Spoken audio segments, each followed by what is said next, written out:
Welcome back to the deep dive. Ever feel like, some goals are just massive, almost kind of miraculous if you could actually achieve them? Definitely. We've all been there. Well, today we're diving deep into Hal Elrod's miracle equation, and you guys sent in some fascinating excerpts from his work. We're not just talking basic goal setting here, we're getting into the nitty-gritty of how Elrod thinks we can actually reach those impossible dreams. And he starts off strong, right? Like right out the gate, he claims it all boils down to two decisions. Two decisions that stand between us and those, seemingly unreachable goals. Two decisions, huh? That's a pretty bold claim. So what are these two game-changing choices that Elrod says hold so much power? Okay, so he starts by saying that often we kind of put our biggest goals in this category of possible, but not much else. We're all, that'd be nice. But deep down, we don't really think we can actually pull it off. Right. It's that whole dream big thing, but without the actual believing it part. Exactly. And that's where Elrod's first decision comes in. He says, we got to shift that mindset from possible to probable in our own minds. It's about cultivating, a real, genuine belief. So we're not just talking about positive thinking or just visualizing success here. It's about a much deeper belief in our ability to make it happen. Exactly. It has to be deeper than just surface level. And this is where his second decision comes in, which is making that goal feel inevitable. This is where extraordinary effort comes in. Ah, yes. Extraordinary effort. That's a big one for Elrod. Right. He's all about acknowledging that getting extraordinary results, well, it needs extraordinary effort. It's about recognizing that just wishing or hoping isn't going to cut it. It takes consistent, focused action. So it's about taking that belief, that unwavering faith in ourselves and the process, and then combining it with dedicated, consistent action. Which brings us to the miracle equation. Unwavering faith plus extraordinary effort equals miracles. And you know what really stuck with me? There's this example he gives in the book where he talks about someone who, totally hates running, but they decide to set this goal to run an ultra marathon. I mean, come on, it seems kind of crazy, right? Yeah, if you can't stand running, an ultramarathon sounds more like torture than a goal. So how does that example illustrate the whole miracle equation thing? Because to reach a goal like that, it requires a huge internal shift. It's not even about physically running the race at that point. It's about becoming the kind of person who actually enjoys running, who embraces the challenge, and pushes past all those limits they thought they had. So it's more than just checking something off your to-do list. It's about how we change along the way. Exactly. But even if you have all that faith and you're ready to put in the effort, you still need a plan, right? That's got to be where Elrod's thing about having a process comes in. Oh, absolutely. And he's not talking about some vague to-do list either. He's talking about a clear, repeatable process, like a set of predetermined steps you can actually act on, things that move you towards your miracle mission. He even uses this example from his own life. He doubled his sales calls to, boost his income, It's about taking deliberate, trackable action. Making it happen, not just hoping it'll magically work out. And I love that he says to actually schedule time for these steps, like making them a real part of your day, even calling it mission time on your calendar. It's so smart. That visual reminder is huge. It's turning intention into action. You know what I mean? And speaking of which, remember how we talked about accountability being so important? Well, Elrod says, find yourself an accountability partner, someone to share that commitment with. Makes sense. It's so much easier to stay on track when you've got someone in your corner, right?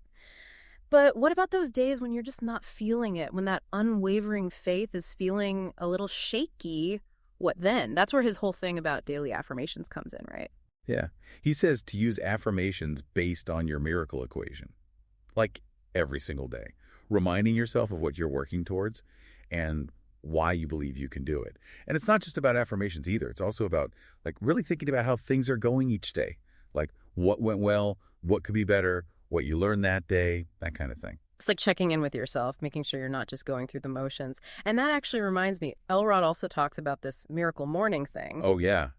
And while it's not officially part of the miracle equation itself, he's a big advocate for using those principles in a morning routine. Okay, so what does that look like exactly? So it's about setting aside time each morning for stuff that, nourishes you, physically, mentally, emotionally, even spiritually. So we're talking meditation, exercise, maybe some reading, journaling, that kind of thing. Exactly. I gotta say, though, piling even more onto my morning routine sounds kind of daunting, even if it is all good stuff. I get it. It can feel like a lot.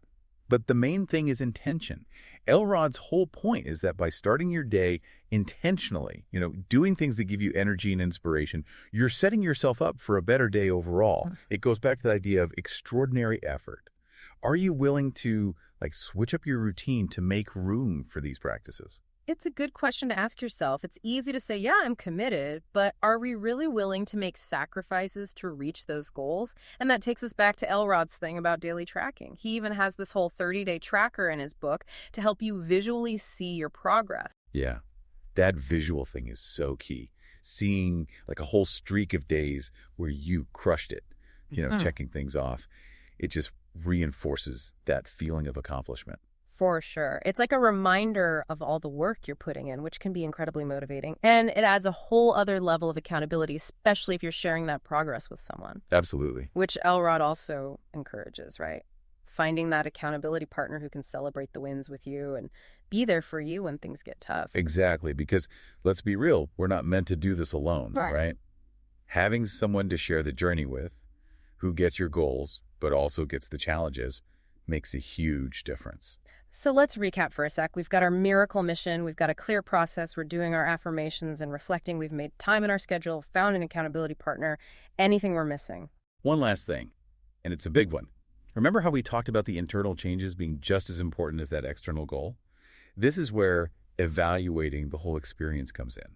So it's not just about getting to the finish line and moving on to the next big thing. Not at all.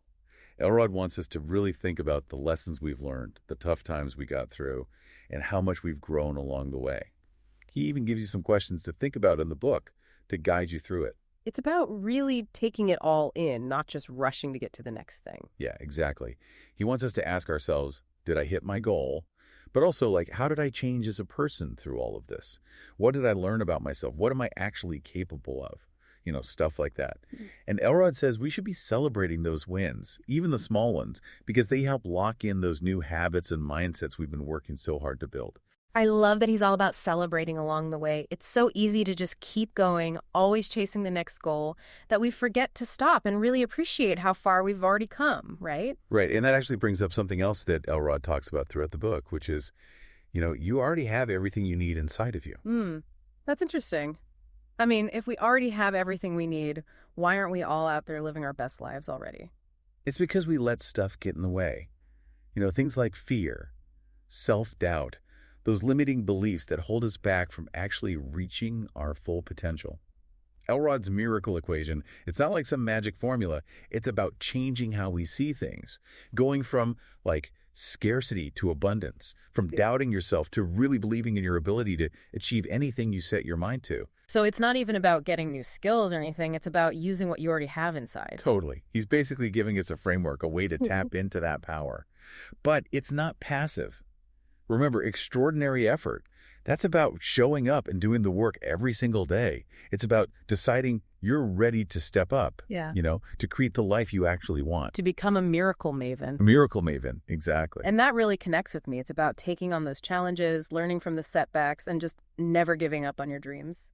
So, as we wrap up our deep dive into Hal Elrod's miracle equation, I'm curious, what are you taking away from this? What will your first miracle mission be? And remember, it doesn't have to be some huge life-altering thing right away. It could even be something small, but something that you're actually excited about, something that'll challenge you to grow, to push past your limits, embrace the process, believe in yourself, and remember, you got this.